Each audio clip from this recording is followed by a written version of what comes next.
حضور علیہ السلام کی محبت سے معاشرے کے دکھ جو ہیں وہ سمیٹے جا سکتے ہیں۔ آقا کریم علیہ السلام نے محبت سے ہی معاشرت کو جو ہے وہ اپنے قریب کیا اور لوگ ایمان کی دولت سے مالا مال ہو گئے۔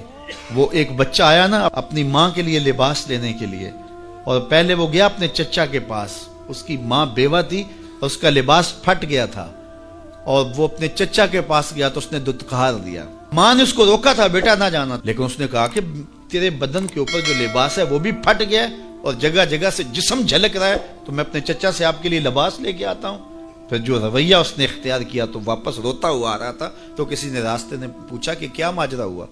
اس نے کہا چچا کے پاس گیا تھا ماں کے لیے لباس لینے، اس نے تو لا کے بھیج دیا۔ اللہ اکبر۔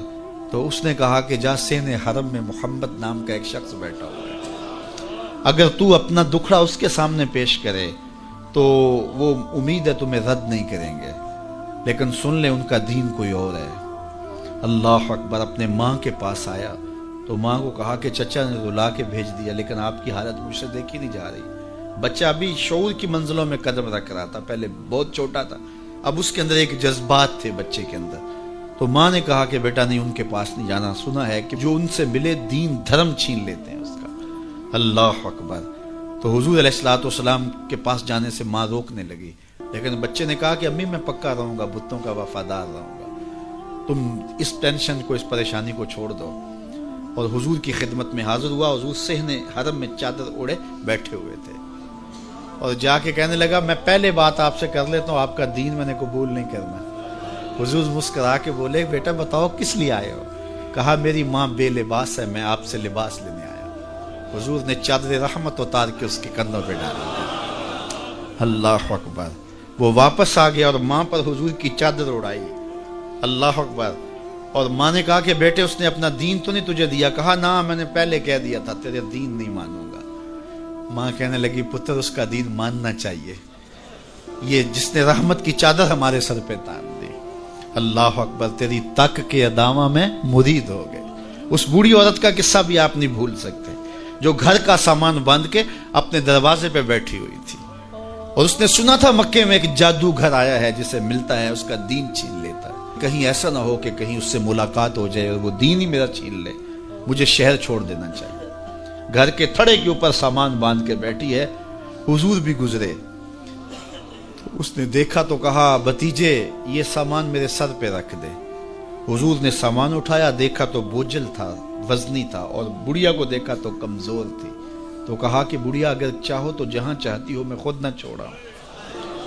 اس نے کہا اس سے بڑی مہربانی کیا ہوگی؟ حضور نے سامان اٹھایا ہوا ہے اور بڑھیا سے باتیں بھی کرتے جا رہے ہیں۔ تو بڑھیا کو کہا کیوں جا رہی ہے؟ اس نے کہا کہ سنا ہے یہاں ایک جادوگر ہے جو لوگوں کا دھرم لوٹ لیتا ہے، لوگوں کا دین لوٹ لیتا ہے۔ میں نے ساری زندگی بتوں سے وفا کی ہے، میرے آبا و اجداد نے بتوں سے وفا کی ہے، میں چاہتی ہوں دین اجداد ہاتھ سے چھوٹ نہ جائے، آخر اس شہر میں رہتی ہوں کہیں مل نہ جائے۔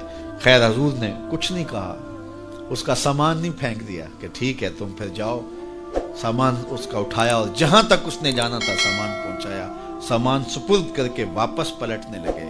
تو اس نے کہا بچے اپنا نام تو بتا دے، لوگ کہیں گے کہ مکہ چھوڑ آئی ہو تو بتاؤں گی ایک جادوگر کے دکھ سے چھوڑ آئی ہوں، تو وہ کتنا برا بھلا کہیں گے شہر مکہ کو کہ جس مکہ سے لوگ نقل مکانی کرنے پہ مجبور ہو گئے، تو میں انہیں یہ بھی بتاؤں گی کہ جس مکے میں جادوگر رہتا ہے اتنا اچھا نوجوان بھی رہتا ہے، تو تیرا نام لیا کروں گی، تیرے قصیدے پڑھا کروں گی۔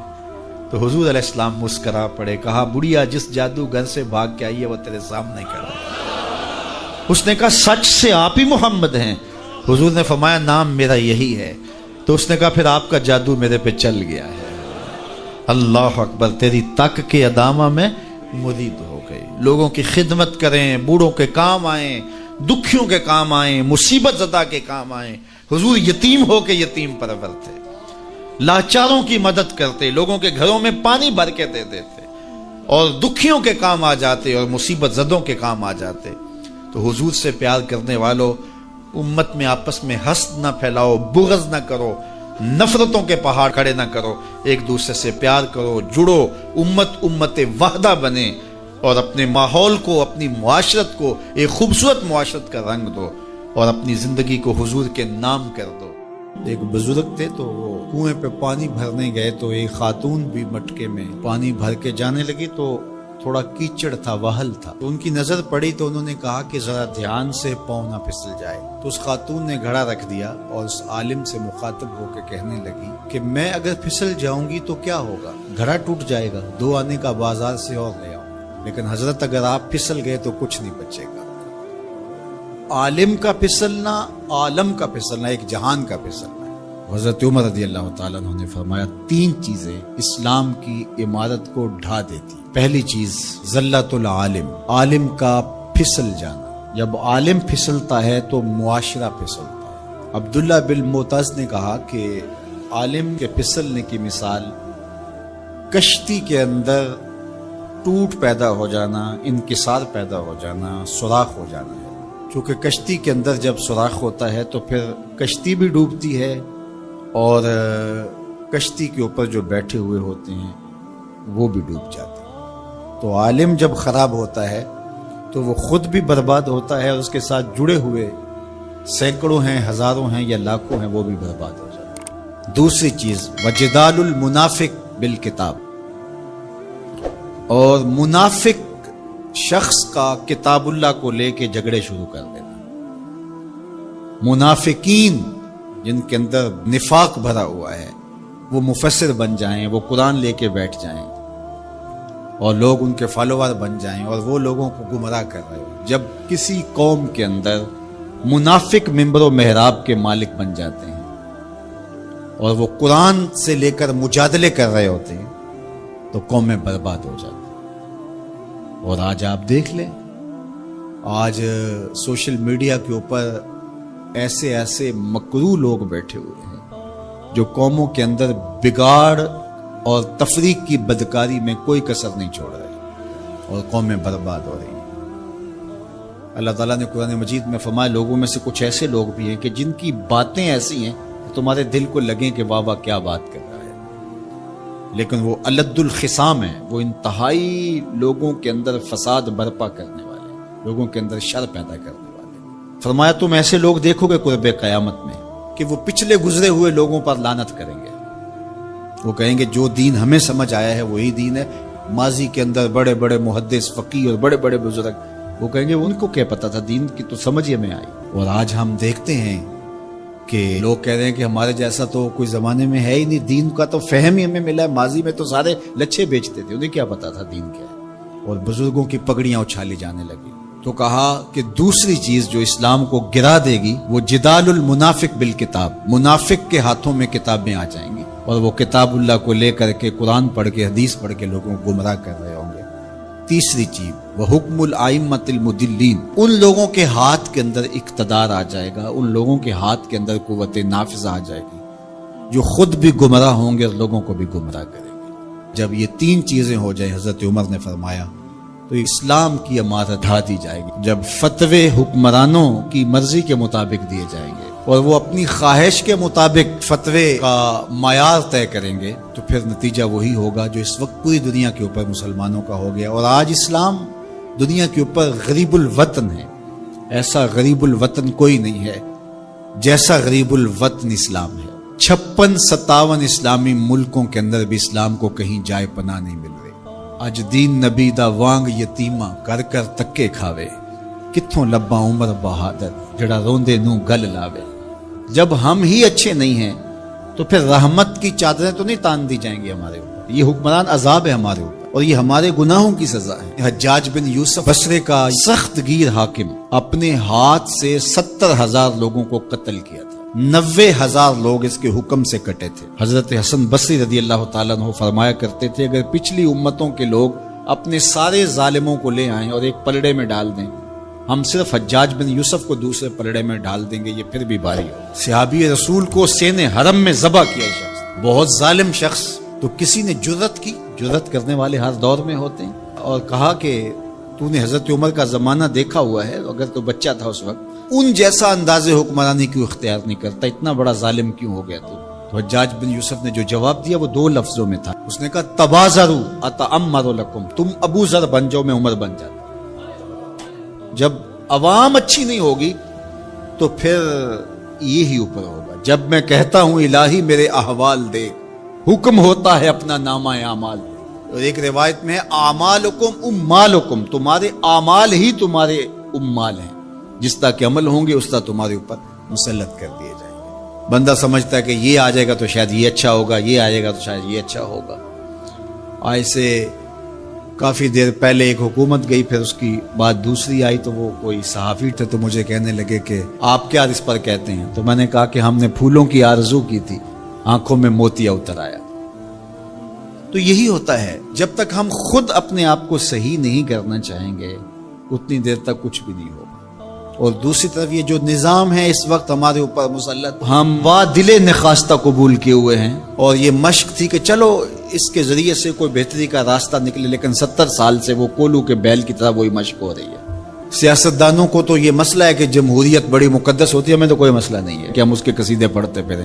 جمہوریت ہے کیا؟ اقبال نے کہا تھا کہ یہ راز ایک مرد فرنگی نے کیا فاش، ہر چند کے دانا اسے کھولا نہیں کرتے۔ جمہوریت ایک طرز حکومت ہے جس میں بندوں کو گنا کرتے ہیں، تولا نہیں کرتے۔ چاہے ایک طرف 100 گدھے ہو جائیں اور دوسری طرف جو ہیں وہ سمجھدار ترین علماء ایک طرف ہوں، تو وہ گدھوں کی بات مانی جائے گی۔ جمہوریت تو یہی ہے نا۔ اور ہم صرف ملک کے معاملات کے اندر جمہوریت کی رٹ لگاتے ہیں، باقی معاملات کے اندر ہم نے کبھی جمہوریت نہیں دیکھی۔ جب بیٹے کا رشتہ کرنے لگتے ہیں تو گھر کے افراد کو بلا کے، رشتہ داروں کو بلا کے ووٹنگ کرواتے ہیں، یا صرف گھر کے 5-4 وہی جو صاحب رائے لوگ ہوتے ہیں وہی بیٹھ کے فیصلہ کرتے ہیں؟ میں اپنے اس ادارے کے اندر جو فیصلہ کرتا ہوں ووٹنگ تو نہیں کرواتا۔ آپ اپنی فیکٹری کے اندر جو فیصلے کر رہے ہوتے ہیں تو وہاں ووٹنگ تو نہیں کروا رہے ہوتے لوگوں کو۔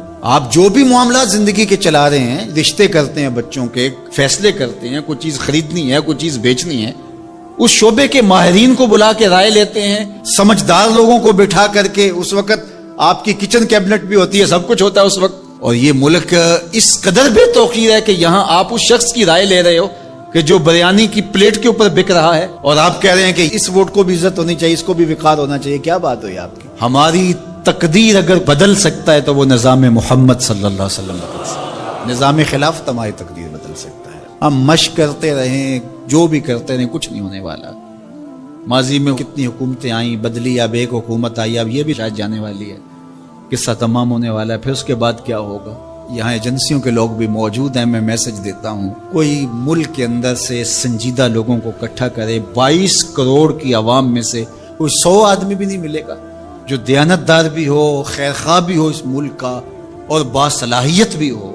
ان لوگوں کو بٹھائیں اور کوئی 10-15 سال کے لیے ان کے سپرد کریں ملک، کوئی معاملے سیدھے کریں۔ غریب کے لیے تو زندگی اتنی تنگ ہو گئی ہے کہ خودکشی منع ہے شریعت میں، ورنہ لوگ خودکشی کر لیں۔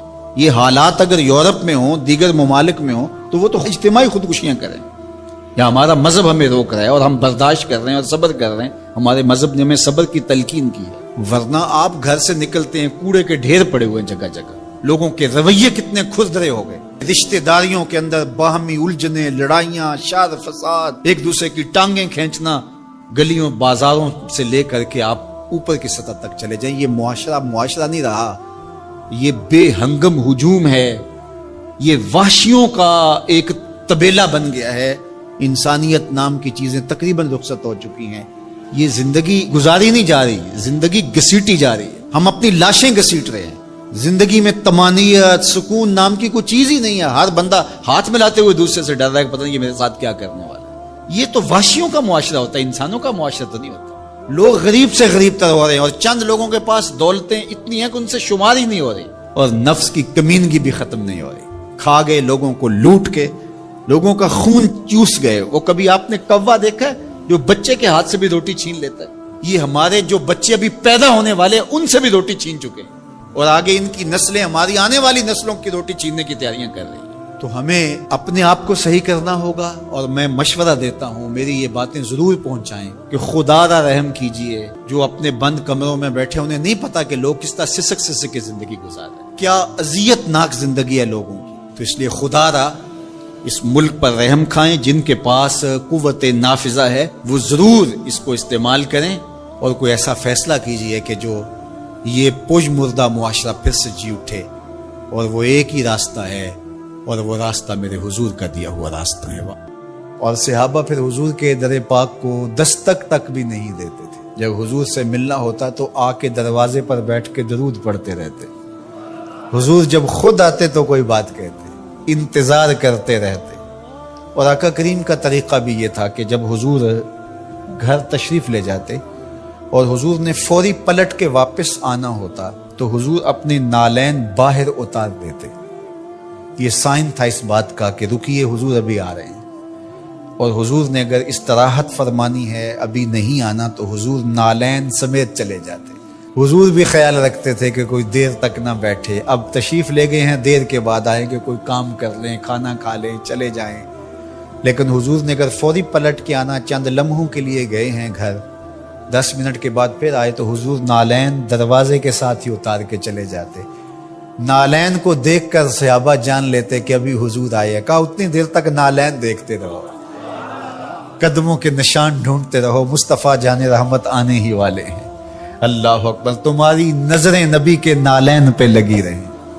امام بخاری نے ادب المفرد کے اندر صحابہ کے اس منظر کو بیان کیا ہے۔ کہتے ہیں کہ صحابہ حضور کے دروازے پہ پھر دستک نہیں دیا کرتے تھے، اور اگر کبھی ناگزیر حالت ہو جاتی، دستک دینا پڑ جاتا حضور کے دروازے پہ، تو پھر ان کا طریق کیا تھا؟ کہتے ہیں کانت تقرہ ابواب النبی بالاظافر، صحابہ اپنی انگلیوں کے ناخنوں کے ساتھ حضور کی دہلیز پہ دستک دیا کرتے تھے، ہولے ہولے حضور کی دہلیز پہ دستک دیا کرتے تھے۔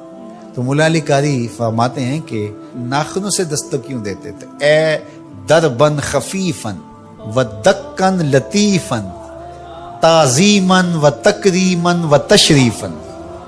یہ صرف اپنی بے تابی کا اظہار تھا کہ ہم کھڑے ہیں، یہ ادب ہے ان کا، یہ محبت ہے ان کی۔ اللہ اکبر۔ حضرت ابو ہریرہ نے ساری زندگی کمان کو بے وضو ہاتھ نہیں لگایا۔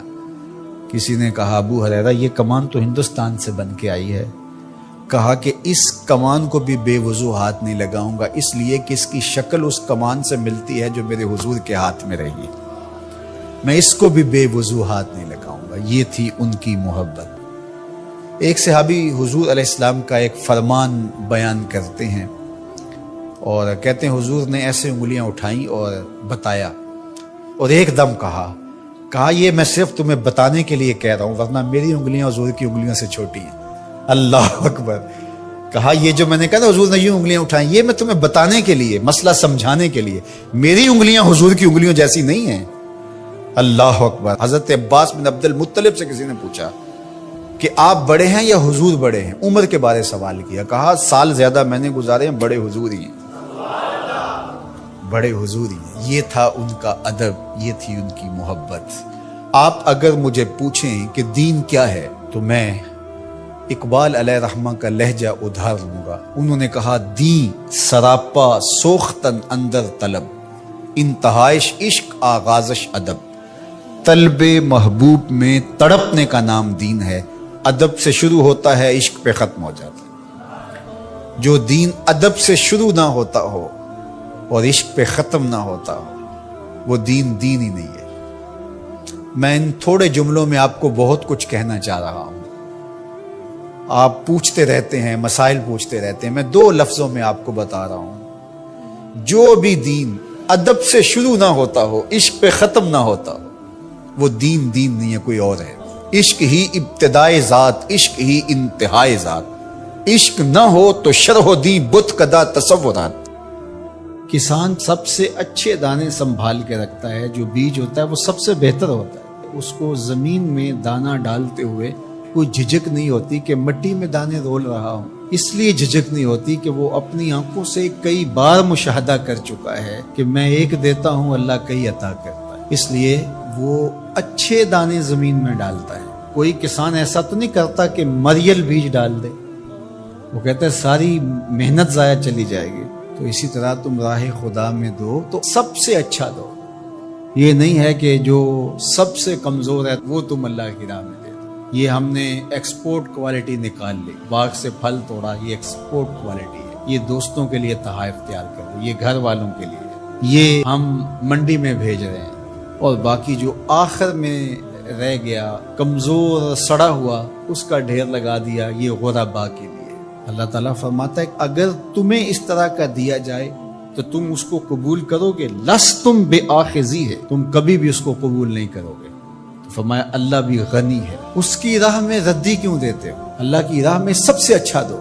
یہ تو پکی بات ہے، جس نے اللہ کے گھر کی تعمیر کی، اللہ اس کے لیے جنت میں محل بناتا ہے۔ اور یہ لازمی نہیں ہے کہ کوئی بہت بڑی جامع مسجد بنائی، بلکہ تتر کے گھونسلے کے برابر بھی اگر کسی نے مسجد بنائی، تتر کا گھونسلہ پوری اینٹ کا بھی نہیں ہوتا، آدھی اینٹ کا ہوتا ہے۔ دوسرے لفظوں میں کہیں، جس نے کسی مسجد کی تعمیر میں آدھی اینٹ دی، اللہ اس کا محل بھی جنت میں بناتا ہے۔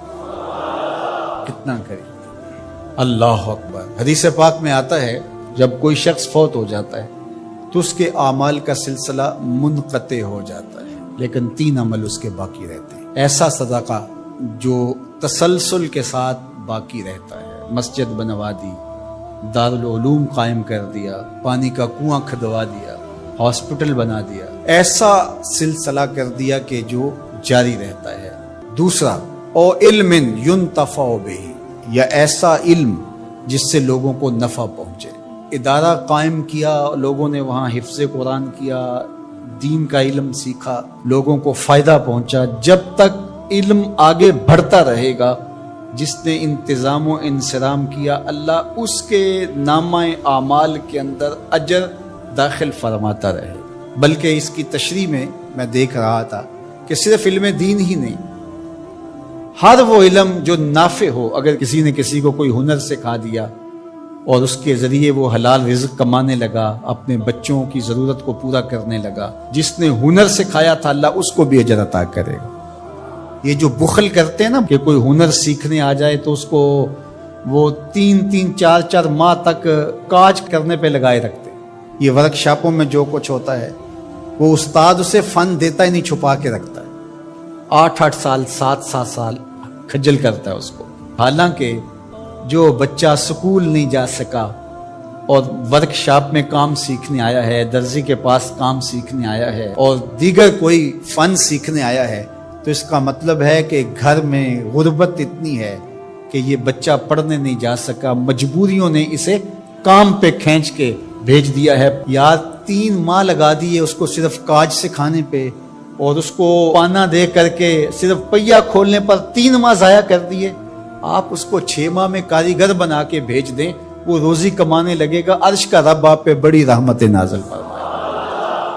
یہ کیا ہوا کہ آپ اس کو 6 سال تک اپنے پاس بٹھائے رکھتے ہیں اور 6 سال تک اس کو کام نہیں سکھاتے؟ یہ غریب گھر کا بچہ سیکھنے آیا ہے، ماں روزانہ روٹی دے کے بھیجتی ہے کہ میرا لال جلدی کام سیکھ جائے، بہنیں اس کی جوان ہو رہی ہیں، میں ان کے ہاتھ پیلے کرنے ہیں، اور اس نے کاجوں پہ لگایا ہوا ہے۔ یہ ابھی تک اس کو کچھ سکھا ہی نہیں رہا، 6 سال اس کے ضائع کر رہا۔ ذرا غور کیجئے، وہ کمائے گا، اس کی بہنوں کے ہاتھ پیلے ہوں گے، اپنے گھروں میں جائیں گی، آباد ہوں گی، اللہ اس کے رزق میں اس کے صدقے سے برکت ڈال دے گا۔ یہ کہتا ہے ٹھیک ہے، اس سے بھرپور فائدہ حاصل کر لو، اللہ پر بھی یقین رکھو، وہ تمہیں فائدہ دینے والا ہے۔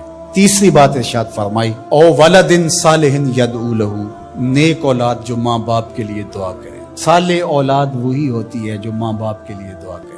5 گانا نماز کی عادت رکھنے والی اولاد ماں باپ کے لیے اسپیشل الگ دعا نہ بھی کرے تو دن میں کتنی مرتبہ کہے گی، ربنا اغفر لی ولوالدی، اللہ مجھے بخش دے، میرے ماں باپ کی مغفرت۔ اچھی اولاد ماں باپ کے لیے نعمت ہے، اس کی آنکھوں کی بھی ٹھنڈک ہے، دل کا بھی قرار ہے، آخرت کی بھی بہار ہے۔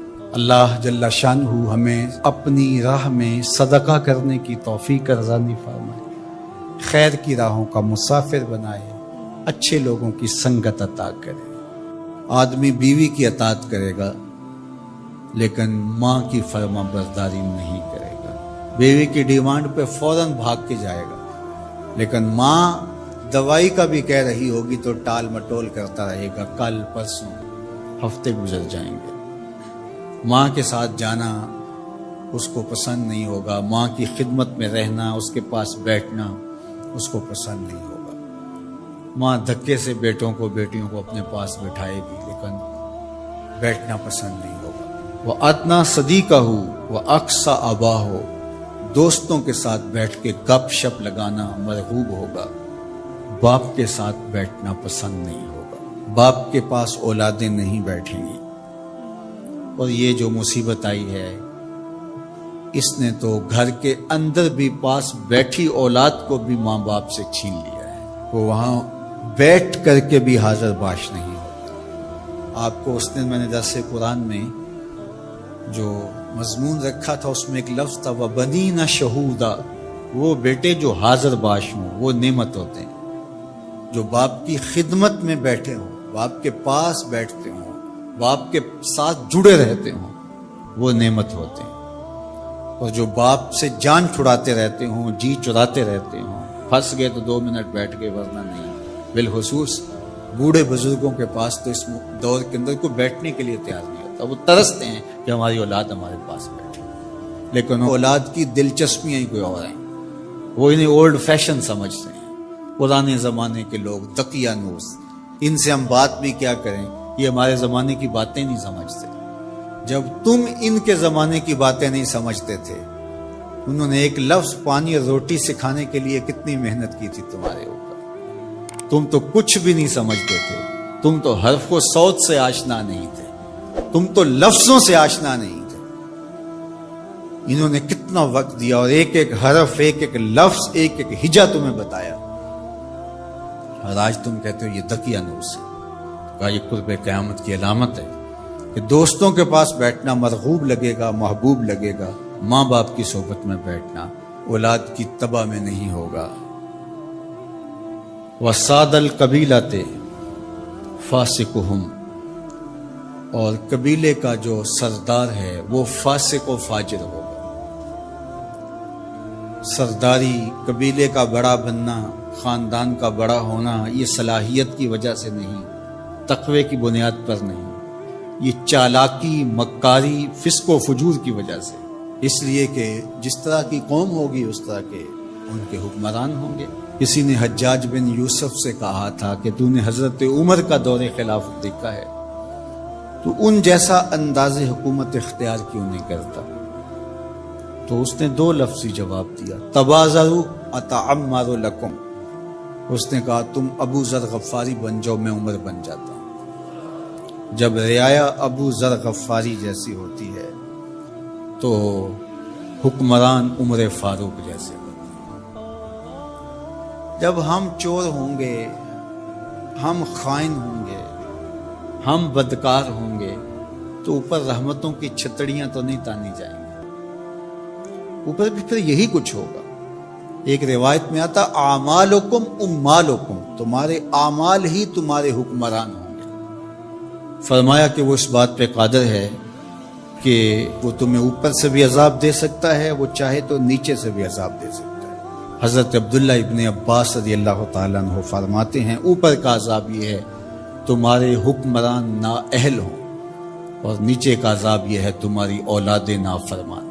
اور تم ایک دوسرے سے لڑنے لگ جاؤ. ایک خاندان کے لوگ شریکہ برادری کے نام سے ہر وقت ایک دوسرے کی ٹو میں رہیں, یہ عذاب نہیں تو اور کیا ہے. ہر وقت بھائی بھائی کو نقصان پہنچانے کے چکر میں رہے, بہنیں اور بھائی آپس میں ایک دوسرے کے دشمن بنے کھڑے ہوں, ہمسایہ ایک دوسرے کی عزت کو اچھالنے کے لیے تیار کھڑا ہو. محلہ راحت کا ساما ہونا چاہیے, لیکن محلہ آپس میں ایک دوسرے کی عزت کو پامال کرنے کے لیے تلا ہوا.